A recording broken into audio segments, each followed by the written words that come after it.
friends, let's continue with part 2 of Class 10 Economics, Chapter 2, Sectors of the Indian Economy.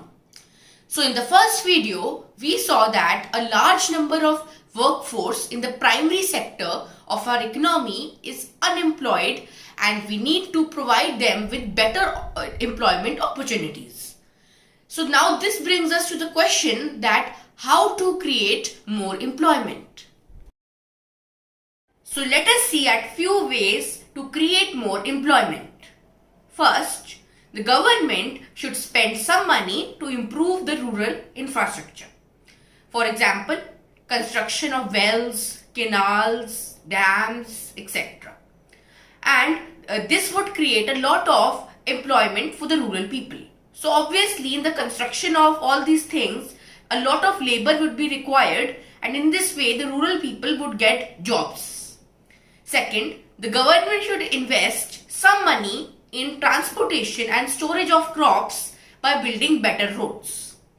So if the transportation and storage of crops would be better, then obviously the crops would not get spoiled and the farmers would earn a higher income. And third, local banks should provide cheap loans to farmers so that they can buy best seeds, fertilizers and agricultural equipment to increase their production.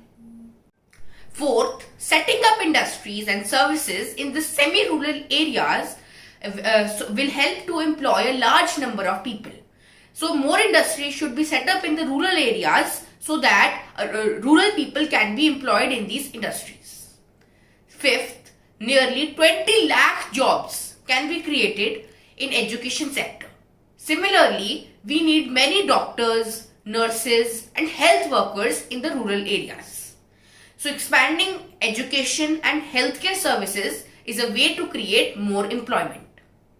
And sixth, improving tourism services can give employment to about 35 lakh per year, people per year. So healthcare, education and tourism sector can be expanded to give more employment. And seventh, we also need some short-term employment generation schemes for the quick results. So all the above methods which I have described till now, they are for long-term results. But if we need immediate results, then we have some schemes. And one such scheme is MGNREGA 2005. And its full form is Mahatma Gandhi National Rural Employment Guarantee Act. And all those who are in need of work in the rural areas would be given employment for 100 days per year. And if the government fails to provide this employment and no work is available, then the people would be given unemployment allowance every year. So till now we have studied the classification of economic activities on the basis of nature of activity. But they can also be classified on the basis of conditions of employment. So now let us study these. So on basis of nature of employment, activities are classified into organized sector and unorganized sector. In the organized sector, it covers those enterprises or places of work where the terms of employment are regular. So in organized sector, the employment is regular. Second, in organized sector, the jobs are well paid. Third, they are registered by the government and have to follow the rules and regulations of the government, such as the Factories Act and the Minimum Wages Act, etc. Fourth, in the organized sector, the workers have job security. So no one can ask them to leave without a major reason. Fifth, in organized sector, the workers have fixed work hours, and if they work more, then they are paid overtime by their employers. Sixth, in organized sector, the workers enjoy many other benefits such as they get paid leaves, they get provident funds, they get medical benefits, they get pension after retirement, etc. Seventh, in organized sector, the working conditions are good, such as they get safe drinking water, good working environment, etc. And examples of organized sector are government jobs, jobs in the private companies, etc. So now let us study the unorganized sector. It covers the small and scattered units which are largely outside the control of government, and the jobs here are not regular. So to remember the points of unorganized sector, you can just remember them as opposites of the organized sector. So if in the organized sector there are well paid jobs, then in the organized sector the jobs are low paid. Similarly, in unorganized sector, no government rules and regulations are followed, and there is no job security to the workers, and they can be asked to leave anytime. Fifth, in the unorganized sector, no fixed work hours are there. There is no provision of overtime. There are no paid holidays, no other benefits, no pension, bad working conditions, and it is just the opposite of organized sector. And examples of unorganized sector are daily wage laborers, small self-employed people such as hawkers, landless rural laborers, cobblers, etc.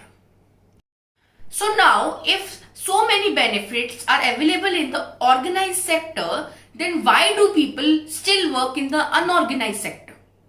So this is because the organized sector offers very few employment opportunities.